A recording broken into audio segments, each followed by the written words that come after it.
বাংলাদেশে আওয়ামী লীগের সব ধরনের রাজনৈতিক কর্মকাণ্ড নিষিদ্ধ করার ঘটনায় উদ্বেগ জানিয়েছে প্রতিবেশী দেশ ভারত। তবে ভারতের এই অবস্থানকে অভ্যন্তরীণ বিষয়ে হস্তক্ষেপ হিসেবে দেখছে অন্তর্বর্তীকালীন সরকার।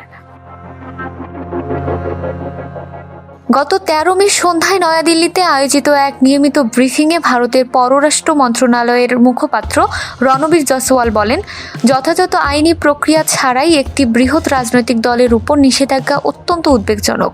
গণতান্ত্রিক ব্যবস্থায় এমন পদক্ষেপ রাজনৈতিক পরিসর সংকুচিত করে। তিনি আরও বলেন, বাংলাদেশের রাজনৈতিক স্থিতিশীলতা রক্ষায় দ্রুত, অবাধ, সুষ্ঠু ও অন্তর্ভুক্তিমূলক জাতীয় নির্বাচন আয়োজন করা জরুরি।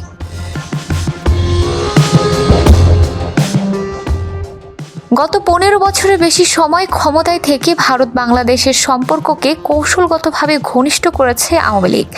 শেখ হাসিনা সরকারের পতনের পর ভারতের অস্বস্তি বাড়ে। বিশ্লেষকদের মতে, ভারত আওয়ামী লীগকে রাজনীতিতে পুনঃপ্রতিষ্ঠার কৌশল নিয়ে এগোচ্ছিল।